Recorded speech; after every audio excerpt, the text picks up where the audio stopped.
primer recital que vía satélite brinda un cantante en el mundo. Y lo que provocaba Sandro en Caracas, en Colombia, en México, en Puerto Rico, era alucinante. Era un pibe que tenía un talento no solamente para el rock, tenía un talento monumental para cualquier cosa que tuviera que ver con la música popular.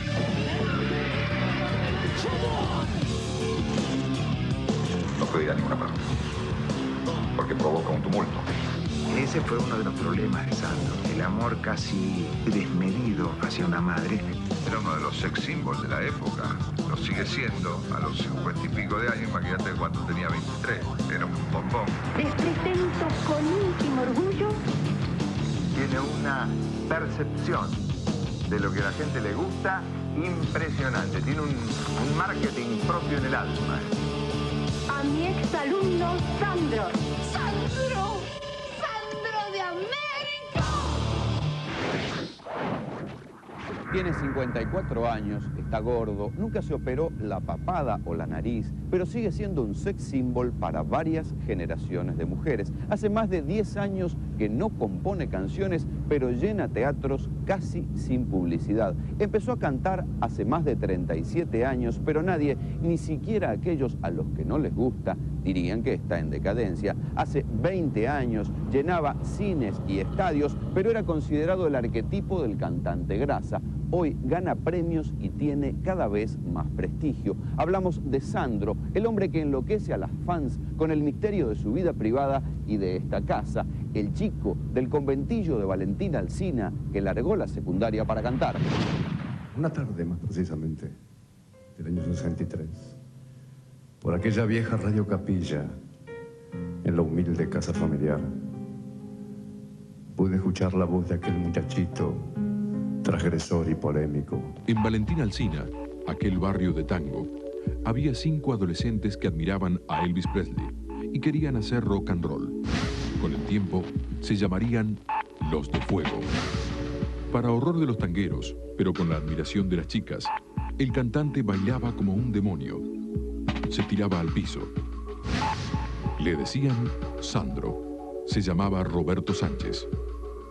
Formamos un grupo que fue en su momento una revolución realmente, porque aparecer con el pelo largo, con vestido de cuero, como ahora los chicos punk, ¿viste? Se lo llaman punk. Chicos, eso es antiquísimo, de modé, out. Ya lo usábamos nosotros, claro. Si yo sería todo vestido de cuero, me faltaba la manija y parecía un portafolio. Viaje de partida que me dio la vida a mis 13 años. Viaje de ilusiones, viaje de ambiciones y de vivir soñando. Y claro que soñaba. Te tenés que hacer la imagen del barrio que ya no existe, casi el barrio de tango. Y entonces tenés que imaginarte también la idiosincrasia de las personas que de aquel entonces, que eran nuestros padres. Todavía estaban en los conjuntitos todos vestidos iguales. Era muy chocante, la gente iba de trajecito y nosotros hacíamos rock and roll. Es un tipo que yo con una cresta pintada de verde y lo mirás así y ya pasó. En aquel momento te gritaban cualquier cosa y te querían matar. Hoy en día los conjuntos casi ninguno le tiran, pero nosotros no tiramos moneda. Acuñaban moneda, tiraban de los canales. De los canales.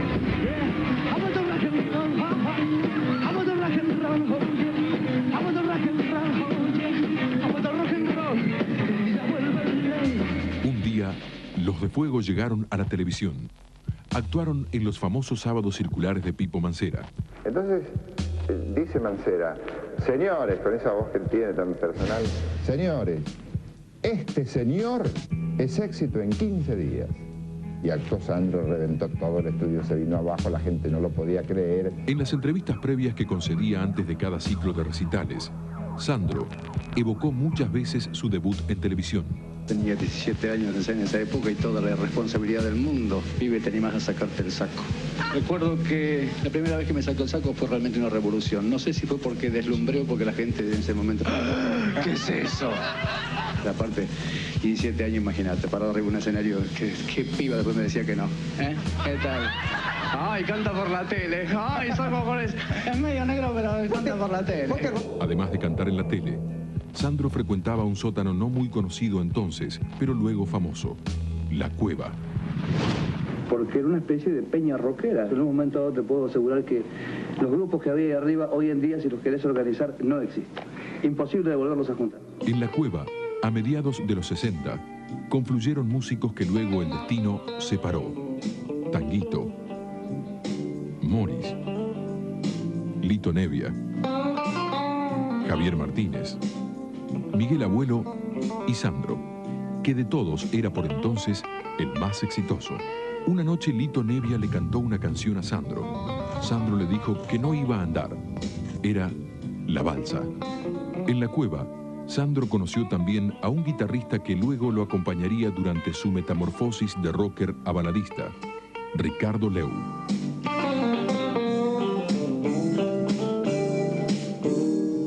Me acuerdo que nosotros estábamos tocando y estábamos atentos porque cada tanto se desmayaba una, había que subirla al escenario y sacarla por atrás. Esas cosas que se veían en las películas de los Beatles, yo con el primer tipo que las vi acá fue con él. Un espectáculo para la época realmente muy fuerte. Tal es así que fuimos los primeros artistas prohibidos que hubo acá. A mí me prohibieron la entrada en televisión. Sí. Y de alguna manera también, o sea, como que trataban de que la prensa no nos tocara y nada. Pero fíjate vos que teníamos un éxito tremendo en los clubes, ¿no? Pero aquel éxito en los clubes no se traducía en ventas de discos. Y para eso llamaron a Jorge López Ruiz, uno de los hombres que inventó el sonido Sandro. Les presento con íntimo orgullo a mi exalumno Sandro. También debemos agradecer la desinteresada colaboración del maestro Jorge López Ruiz. Es un gran rockero, pero evidentemente la música de rock es para un circuito muy cerrado, y lo sigue siendo. Para un circuito muy mínimo, muy elitista, digámosle así. En cambio, lo que él hizo después fue muchísimo más masivo. Hubo alguien que hizo rock que se llamó Sandro. Sí, pero no sé, fue mucho antes, ¿viste? Si era el rock and roll cuadrado, no el rock del que se habla ahora, ¿viste? Entretanto, algo estaba cambiando en el país. En 1966, tras el golpe de Estado que derrocó al radical Humberto Ilia, asumió el general Juan Carlos Onganía, y con él, los rockers de pelo largo eran peor mirados que antes. En ese momento, Sandro cambió la campera de cuero por el smoking. Ya no lo abandonaría.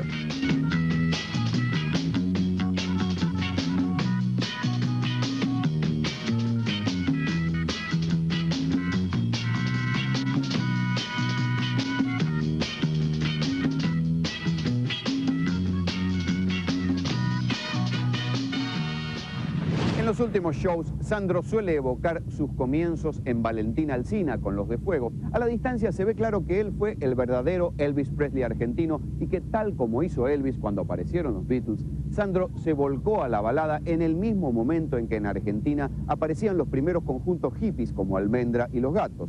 Ahí comenzó su éxito.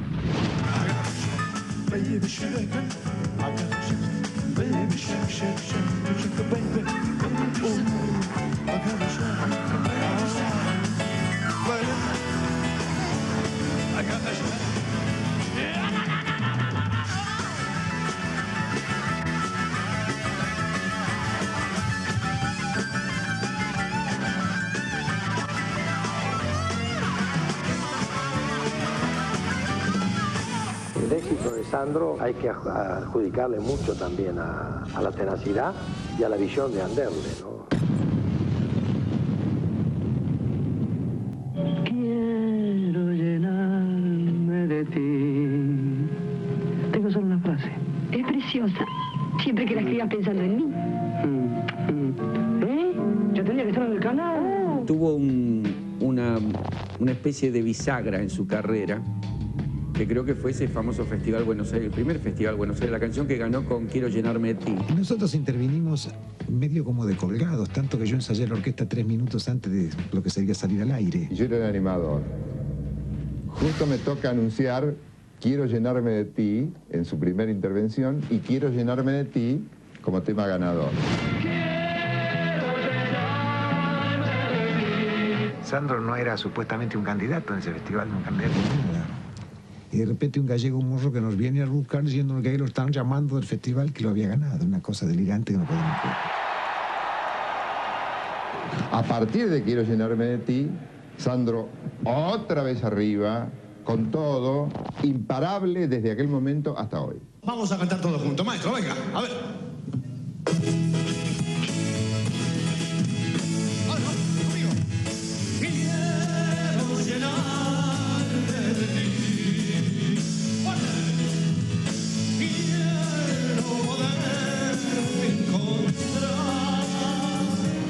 Hoy en día es difícil entender que un cantante se convierta en sex symbol si pasa del rock salvaje a la canción melódica. Sin embargo, en los años 60 estas cosas sucedían, si hasta Palito Ortega era considerado un galán. Pero Sandro, en su nueva etapa de baladista y de smoking, no abandonó los movimientos de pelvis y le agregó a sus letras una dosis de sexualidad inédita para la pacatería de la época.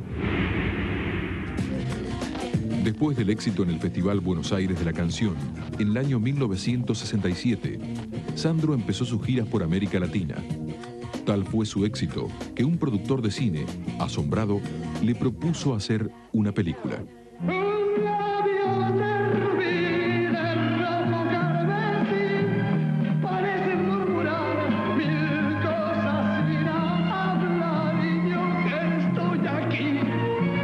En realidad el que descubrió a Sandro fue un socio que tenía yo entonces y un día vino con la novedad de que había un cantante que tenía mucho éxito, sobre todo en Paraguay, en Venezuela. Aquí en Argentina no era todavía el gran éxito que llegó a ser.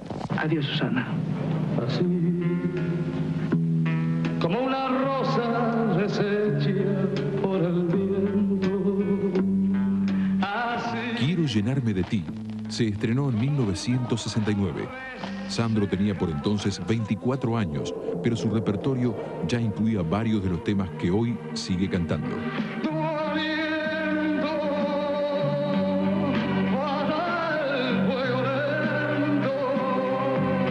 Para mí fue la película que realmente fue el lanzamiento estelar de él, ¿no? Una cosa tremenda. Eran cuadras y cuadras de colas en los cines. Las chicas, bueno, aullaban, ululaban ahí cuando aparecía él. Era un griterío ensordecedor. Toda esa historia melodramática emocionaba, hacía llorar, hacía reír y gustaban las canciones de Sandro. Tita Gutiérrez fue una de las actrices de reparto en Quiero llenarme de ti. Su papel no era importante, pero sí muy codiciado. ¡Sandro! ¡Pero tú eres Sandro! ¿Cómo te va, querido? Me di cuenta después, cuando terminó la escena, en que las chicas se abalanzaban, que querían lo menos tocarme a mí, como diciendo, vos lo tocaste a Sandro. Una cosa así, como dicen ahora, era un potrazo. Divino. Muy lindo. Si no te gusta ni ella ni Sandro, ¿a qué venís? Es una casa agradable. La verdad es que tiene una linda casa. ¿Y él qué tal es? Fue una filmación como todas, con muchas horas de trabajo, pero simpático, donde nos divertimos, donde tomamos mucho, porque justamente había una fiesta en la filmación y en la fiesta había bebida y entonces de tantas horas nos aburríamos y tomábamos un poquito. Entonado no, porque uno se cuida, no vas a terminar borracho, pero alegrotes, sí. En los años 60, el actor Rolo Puente era amigo de Sandro y de Palito Ortega y vio desde una posición privilegiada la gran competencia de cantantes. En un primer momento, Palito era el rey, pero luego, en los 70, Sandro tuvo más éxito que Ortega. Hoy no hay dudas sobre el resultado. Sandro sigue cantando. Palito hace política. El tablero de boleterías es quien indica la verdad de todo esto. Y sabemos que Sandro, donde va, actualmente sigue agotando. Y no pasa lo mismo. A lo mejor, qué sé yo, porque Leonardo Fabio también se dedicó en parte a la cinematografía como director. A lo mejor porque Palito después se dedicó a la política. No sé la causa, pero que Sandro ha sido y sigue siendo único. Roberto, todas las canciones que escribís, ¿te las inspira alguien? ¿Querés decir una mujer? Sí. A veces. La mayoría de las canciones de él están hechas sobre vivencias que tuvo con mujeres. O sea, a veces la gente quiere saber de las mujeres de Sandro y no se da cuenta que en las canciones de Sandro están todas las mujeres que él tuvo. Aquel muchacho elegante que adoraba los smokings fue, sin embargo, quien durante 2 décadas cantó las letras más sensuales. No sé si querrán abrazarte después de amarte como lo hice yo. No sé si tendrás quien te espere o que desespere como lo hice yo. No sé si tendrás quien te cele o que te regañe como lo hice yo. Canciones de amantes furtivos, de seducción, de besos memorables y cuerpos apasionados integran desde entonces lo mejor de su repertorio. Pues quiero tocarte y no estás conmigo. Quiero abrazarte y me muero de frío. Y sé que esas horas tú le perteneces a él. No. Y dile que deje lo que ella ha perdido. Bésala, por favor.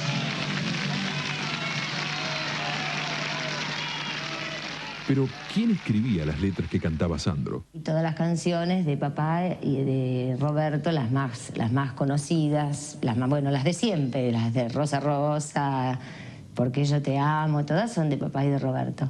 Sin embargo, los músicos que trabajaron con Sandro dicen que aunque estaban firmadas también por Oscar Anderle, su manager, las canciones eran de Sandro. Y pero las canciones eran de él. La música primero, que él cantaba en Sanata, y que después de grabada la orquesta y cuando tenía que poner la bola inventaba la letra. Recién después a último momento.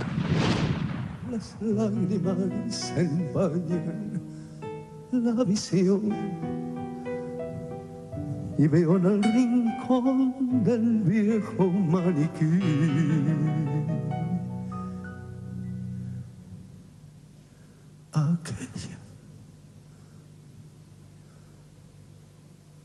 aquella que yo quise. Esas letras que aún hoy Sandro sigue cantando, con las que 3 generaciones de mujeres se estremecen, fueron escritas muchas veces en pocos minutos. Letras que han vivido 30 años, él las hacía en un momento ahí. Una gran mayoría de ellas. A veces traía el tema terminado, pero generalmente se inspiraba en el estudio de grabación y entraba, escribía y la hacía ahí.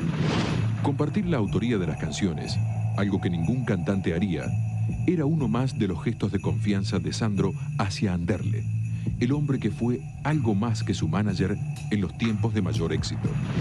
¿Sabe por qué? Nosotros vinimos, concedimos, porque él es amigo de ¿cómo se llama? De Arlende, No. Arlende, Oscar Arlende. No. Sí, no. Primero es Oscar Anderle.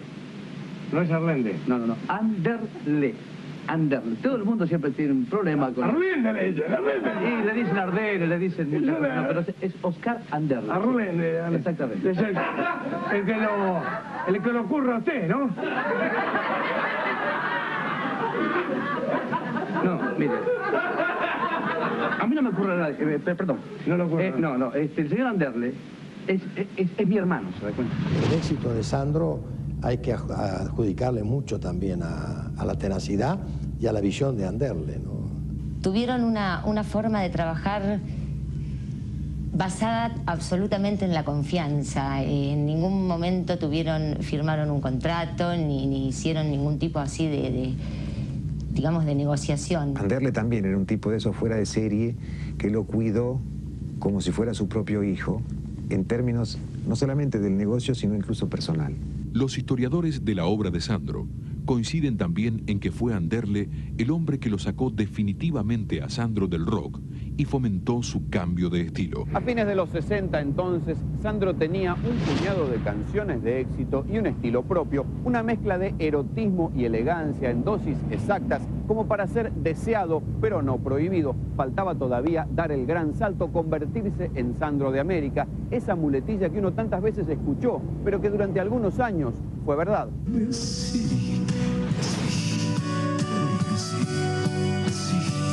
Que no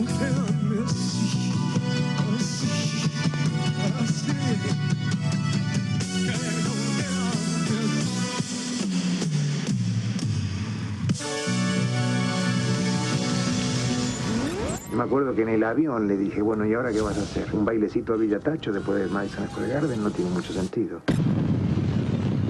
En menos de 8 años, aquel muchacho que se sacudía en los escenarios de Valentina Alsina llegó donde ningún cantante argentino había llegado, a llenar el Madison Square Garden de Nueva York. Sin embargo, Sandro no pudo o no quiso ir más lejos. En aquella época, a comienzos de los años 70, Sandro pudo haber sido más que Julio Iglesias o tan famoso como es hoy Ricky Martin. Pero algo pasó. A fines de los 60, Sandro tenía todo como para un gran despegue internacional. Una muchacha y una guitarra para poder cantar. Esas son cosas que en esta vida nunca me han de faltar. Siempre cantando, siempre bailando, yo quisiera morir. Dejar el cielo sobre este suelo en el que yo nací. Tenía una docena de temas de éxito comprobado. Era vibrante en el escenario. Tenía un manager con buen ojo para los negocios que le hacía respetar horarios y compromisos. Y tenía también películas que se exportaban a Latinoamérica y que lo mantenían en colores y cantando en ciudades por las que luego pasaría de gira. La ecuación funcionó. Y Sandro, el ex rocker, el muchacho de Valentina Alsina, se convirtió en Sandro de América. Y no era una exageración publicitaria. Y eso fue una piedra de lanzamiento, porque eso, a partir de allí, se catapulta a toda Latinoamérica. Más nunca vendrás quien te quiera, lo juro por esta, como lo hice yo. Y lo que provocaba Sandro en Caracas, en Colombia, en México, en Puerto Rico, era alucinante. Hoy en día, si alguien realmente hiciera lo que hizo Sandro en los 70 también, es lo que están haciendo estos pibes ahora, Ricky Martin, Luis Miguel. Era un fenómeno total, porque no había edades. Una chica de 13 años podía morir con Sandro y la madre podía morir con Sandro y la abuela moría con Sandro y hasta el hombre se enganchaba. Era realmente un fenómeno. Hoy en día hay artistas que se dan únicamente con chicos adolescentes. Yo he trabajado con muchos showman de un nivel enorme en el mundo. Yo he trabajado con Ella Fitzgerald, he trabajado con Nat King Cole, he trabajado con Tony Bennett. Yo nunca vi un tipo con más fuerza arriba de un escenario que Roberto. Jamás. Cara de tramposo, muy buen comediante, sabio de boliche, diplomado en baile, Don Juan de la noche, que todo lo sabe, perdí como un tonto cuando me enganchaste. Pero, ¿cómo era el estilo de Sandro? ¿Por qué seducía a auditorios tan diferentes? A simple vista, Sandro tenía un aire a Tom Jones y algo de Charles Aznavour, más un erotismo inédito en los escenarios de América Latina. Evidentemente nada es generación espontánea, entonces se parece a muchísimas cosas. Todo el mundo se parece a algo. Aznavour, Tom Jones. Siempre uno sale a partir de algo, ¿no? Y luego crea su propia imagen y instaura su propio estilo. Un estilo que nunca se llevó bien con las canciones de protestas, habituales en los años 70. Quizá fui el primero de este país que comenzó a cantar canciones de protesta. Grabé una cosa como me he preguntado muchas veces. Luego hice una versión de Soplando en el Viento de Bob Dylan. Y realmente no le importó a nadie. Y pasó el tiempo y yo todavía no conozco ninguna canción de protesta que haya cambiado el mundo. No conozco ni una. En los años 70, Gianfranco Pagliaro cantaba canciones de protesta y alguna vez criticó a Sandro el pasatismo de sus canciones. Hoy es uno de los mejores amigos de Sandro. Las canciones de protesta son coyunturales. Pasan cuando pasan las cosas. La gente se cansa muy pronto de las canciones de protesta. Nadie las escucha en los momentos íntimos. Una canción de amor la escuchas eternamente. Se convierte en tu canción.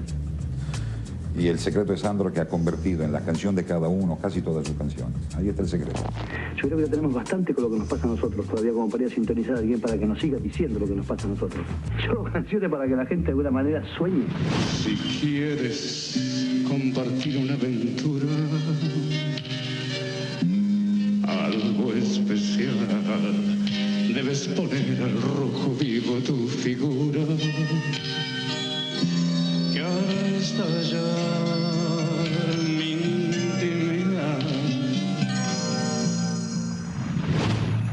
8 meses después del Festival de Woodstock, también en New York, Sandro llenó el Madison Square Garden. Fue el momento más alto de su carrera. Muy buenas noches. Desde el Bell Forum del Madison Square Garden en la ciudad de Nueva York asistiremos al primer recital que vía satélite brinda un cantante en el mundo. Aquí está el ídolo de América, Sandro.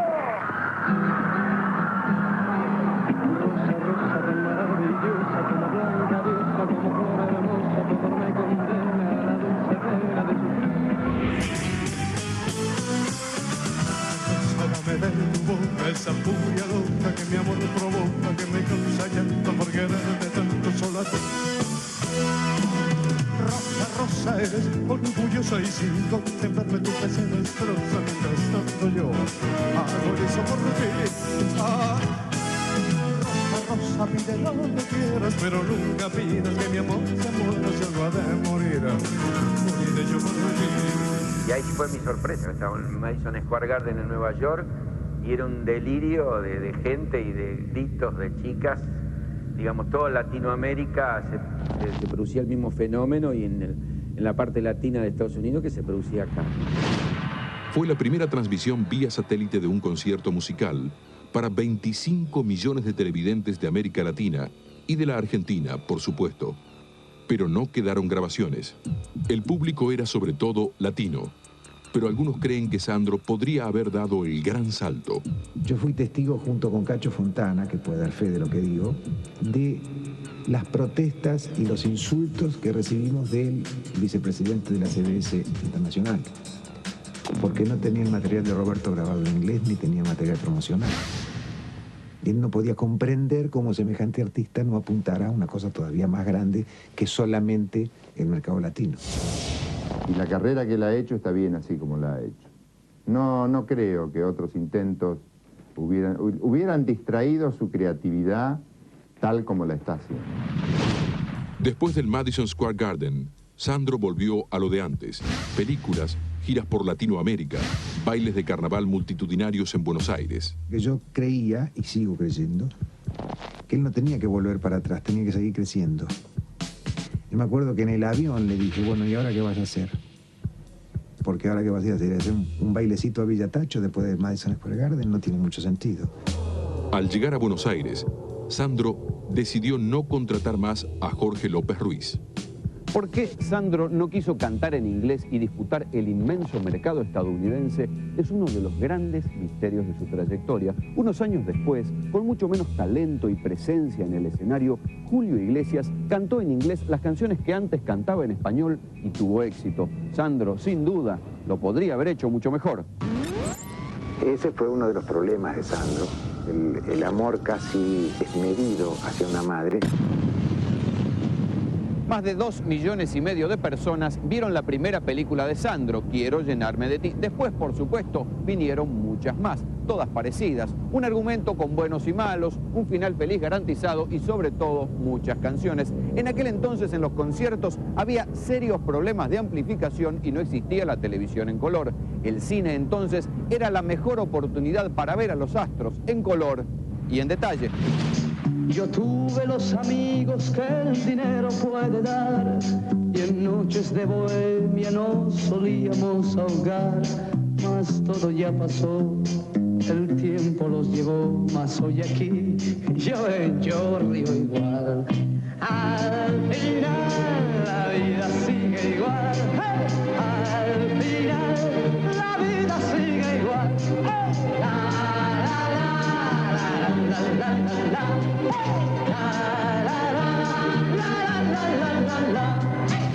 Te contaba tu madre que vos querías ser artista de cine en colores, no de blanco y negro. ¿Por qué? Exacto. Y porque ya negro soy yo, ¿te imaginas? En la película no me veía nadie. Sin embargo, el primer papel de Sandro en el cine fue en blanco y negro, en Tacuara y Chamorro. un film de Catrano Catrani, en el que pese a que todavía era un rocker, hizo de peón de estancia.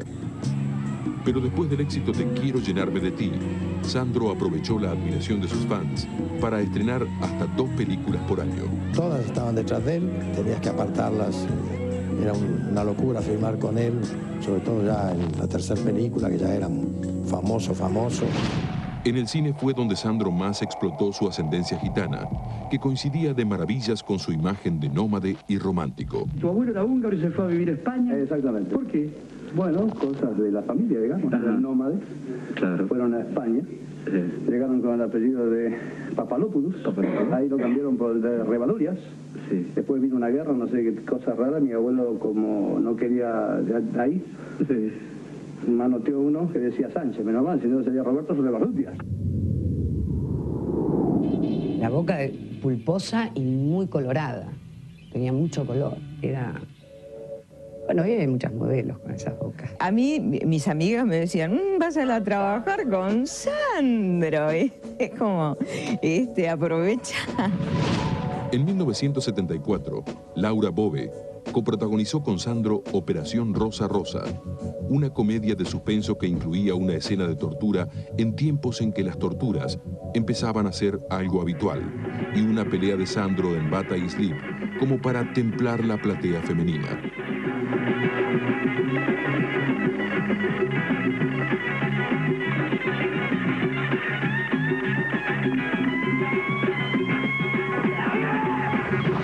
Bove recuerda hoy que Sandro la intimidaba. Tenía una cosa muy masculina, muy fuerte, muy sensual, y creo que él percibía mi miedo, entonces bueno, se divertía con eso. También María Valenzuela se recuerda intimidada cuando Sandro la invitó a protagonizar Subí que te llevo en 1980. Quiero decir que no subo con cualquier desconocido.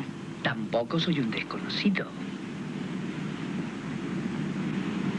Usted es... Sandro. Menos mal. El cantante. Creí que ya estaba perdiendo popularidad. Me encanta porque es lanzado como actor. Cómo besa, no sé, a mí me temblaban mucho las gambas. No llegué a disfrutarlo en ese momento.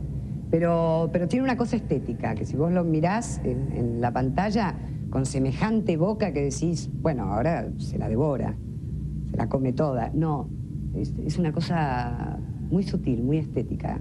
Hace un juego con su boca para besar a la protagonista muy delicioso. ¿Te acordás? Sí, me acordé ahora. Me vino de pronto todo el recuerdo, me puse colorada. Te propongo simplemente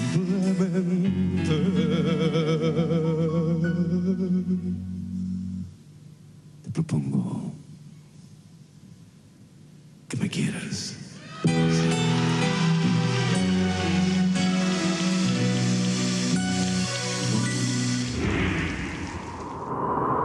Sandro nunca hizo declaraciones políticas ni apoyó a presidentes o candidatos. Durante la dictadura se quedó en la Argentina y no tuvo problemas con la censura. Su único gesto político fue actuar en un festival de apoyo a los soldados que combatían en las Islas Malvinas. Él siguió cantando, siguió presentándose en televisión. No lo veo como un tipo político. No tengo en mi memoria que haya sido usado por la dictadura. Uno intuye que podría ser peronista, pero lo intuye porque por las raíces de Sandro. En 1981, después de su última película, hubo una separación inesperada.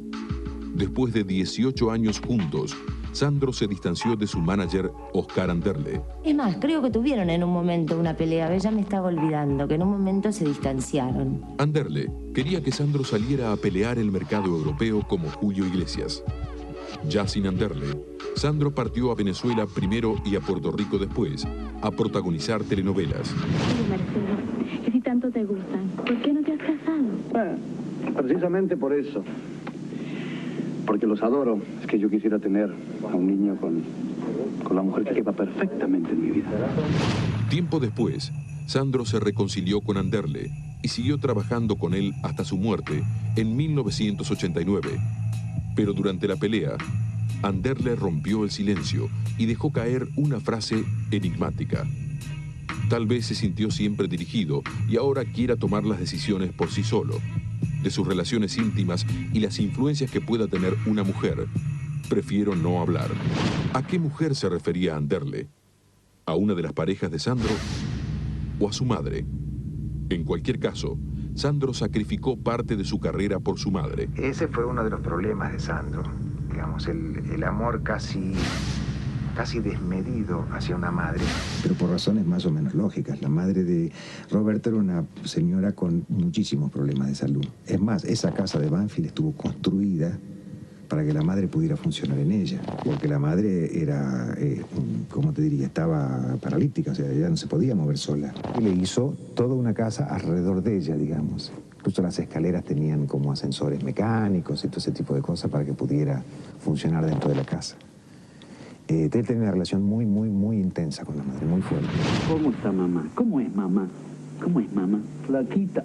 ¿Es flaquita? Sí. Nina, la madre de Sandro, murió en agosto de 1992. La noticia se supo recién 4 meses después. En su homenaje, Sandro grabó un disco instrumental que llamó Penumbras. Nunca lo editó, lo distribuyó entre sus amigos y estaba firmado por Robert de la Nina. Si quieres,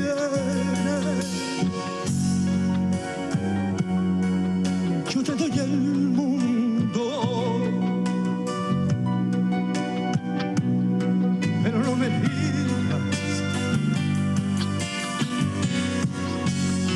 que no te ame así. La muerte de su madre lo afectó mucho. Según confesó luego ante el público durante una actuación, estuvo muy deprimido, tuvo psoriasis, tomó corticoides que lo hicieron engordar y luego empezó a tener problemas de presión. Poco después, cuando presentó su espectáculo 30 años de magia, mucha gente, no solo sus seguidores, se acordó de Sandro. Estaba gordo, había estado enfermo, se le había muerto la madre, pero seguía cantando y no le había llegado la decadencia.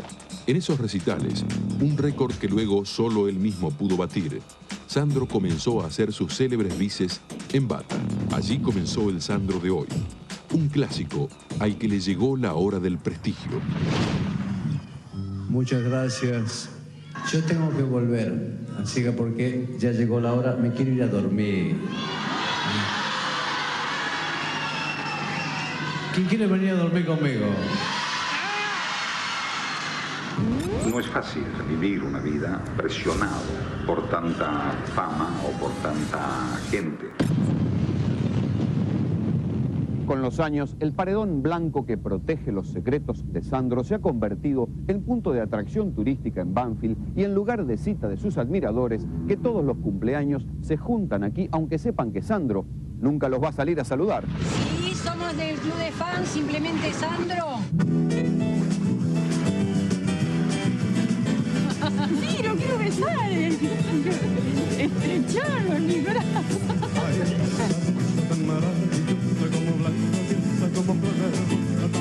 De las 5:30 de la mañana que estoy.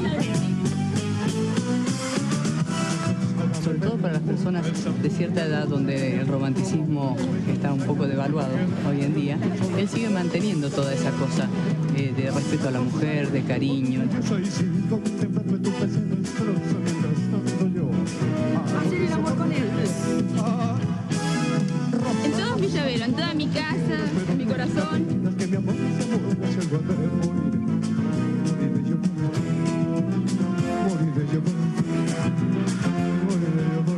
Lo siento como un poco como yo.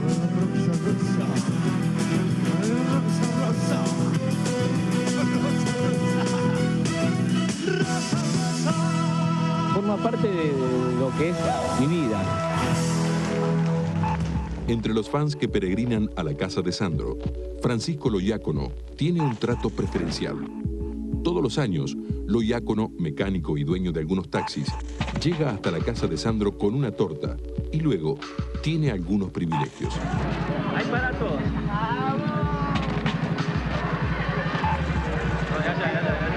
La cola como la hacen la cola.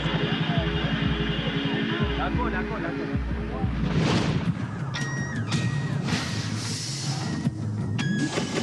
Diácono, Claudio Palacios y Juan Carlos Galesio tienen la principal colección de discos, fotos, videos y artículos sobre Sandro. Le da mucha importancia más el hombre al valor de las cosas para coleccionar que las mujeres. Las mujeres les gusta ir a los recitales, gritar. Bueno, siéntense, ¿ok? Se siente yo Alejandro otro cachito, ¿está? Conocemos muchas mujeres que han ido a 40 recitales sin fallar uno y no tienen la discografía de Sandro. Es más, creo que no saben la discografía de Sandro. Algunos admiradores optaron por hacer de su devoción por Sandro un segundo trabajo. Como una rosa deshecha por el viento. Marcelo Sosa, por ejemplo, imita a Sandro los fines de semana en restaurantes nostálgicos. Yo veía cómo se contorsionaba, iba, movía, saltaba. Todo yo quería soñar y quería algún día ser como él. Movimiento de Colby es una cosa, digamos, así. Sosa tardó 2 años para copiar un paso de baile de Sandro en Rosa Rosa. Lo Diácono y Suárez tardaron años en ser recibidos por Sandro. Los tres, aunque no sepan demasiado, saben que si revelan algo que Sandro no quiere que se sepa, no podrán acercarse más a su ídolo. Desde hace más de 30 años, Sandro mantiene su vida privada casi en secreto. Un secreto del que participan los que trabajan con él, sus amigos, sus parientes y hasta sus exparejas, que nunca contestan preguntas sobre los amores de Sandro ni sobre su salud. El tema de su salud yo preferiría que lo charlen con él. Te digo que a mí me cuesta mucho incluso hablar un poco de esto, porque él respeta mucho esta intimidad. Yo soy un ermitaño directamente. No sé, me siento muy bien con la gente que me rodea, con la gente que me eligió como ser humano y a la gente que yo elijo como seres humanos. No puede ir a ninguna parte, porque provoca un tumulto. Entonces no es fácil realmente vivir una vida presionado por tanta fama o por tanta gente que no te deja comer en paz. Tiene, como todos los ídolos, una cosa en cierto modo paranoide, y no lo digo despectivamente, ¿no? Es decir, no le gusta estar rodeado de gente que lo cargosee, no lo soporta. Al mismo tiempo no puede vivir sin eso, por eso es un ídolo.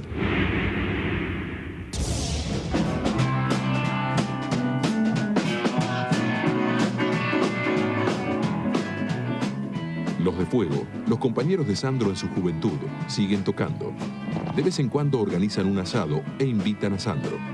Ellos son testigos de cómo la necesidad de Sandro de permanecer oculto se convierte en encierro. No sabíamos que iba a venir, se nos apareció y venía caminando de la otra esquina, vestido negro con una bolsita de un supermercado en la mano.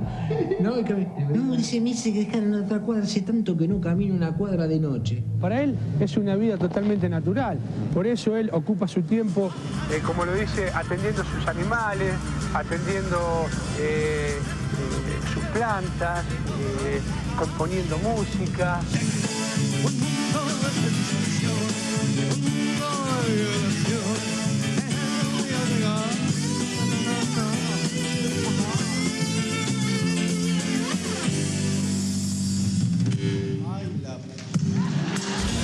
¿Tú no te casaste, negro? Porque no pude. Digamos, cuando tuve mi pareja, por una cuestión legal, ella separada, no se pudo hacer. Nada más. De todos los temas que Sandro no hace público, el que más intriga a sus fans es el de sus mujeres. A lo largo de las múltiples entrevistas que ha dado en su carrera, Sandro dijo varias veces que estaba en pareja desde hacía varios años, pero nunca decía con quién.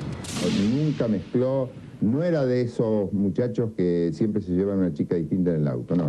Una de sus primeras parejas, Julia Viciani, cuando se separó de Sandro, se quejó de la vida de casi clandestinidad del cantante. Además, prometió escribir un libro que nunca salió a la venta. Al poco tiempo, Sandro dio a conocer por única vez un romance con Tita Ruz, ex de Alberto Olmedo. Duró poco y luego Sandro volvió a hacer silencio. El mito habla de un gusto por mujeres más bien rellenas o gorditas. Cosa que nunca nadie lo pudo entender, ¿no? Obviamente que no subo nada más que gordita. Hubo otras mujeres mucho mejores en su vida. Personalmente me llamó siempre la atención, un tipo de una facha y una rasca, cualquier mina. Siempre eligió mujeres comunes. Y a María, a su actual mujer, recién la conozco hace 2 años. Solo estos últimos 2 o 3 o 4 años ha empezado a como a ablandarse un poco más por el hecho de que los hijos de María son sus hijos ahora, los adoptados, y además tienen los nietos y qué sé yo. Entonces es como que se ha ablandado un poco más, entonces los muestra un poco más. Entre el sex symbol del escenario y el virtual abuelo hay mucha distancia, pero la vida es así y no siempre coincide con las necesidades de imagen. De todos modos, un día de estos, con sus patillas canosas, su panza y su fatiga de tabaco, Sandro saldrá del encierro para cantar y todo volverá a empezar. Los gritos, la histeria, la pelvis y sus clásicos románticos. Canta para ustedes el ídolo de América, Sandro.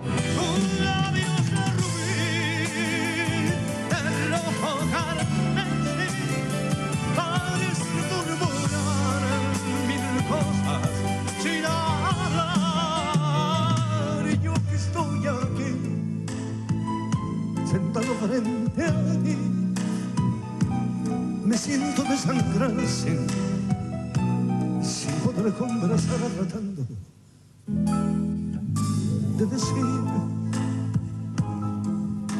tal vez será mejor que me marche yo de aquí para no vernos más, total. ¿Qué más me da? Ya sé que sufriré, pero al final entenderé. Tranquilo el corazón y al fin podré gritar. Yo te amo,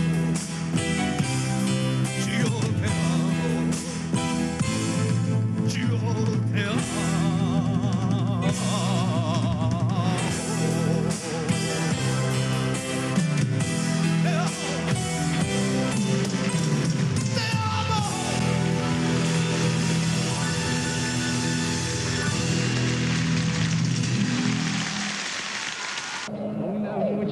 Y una guitarra para poder cantar.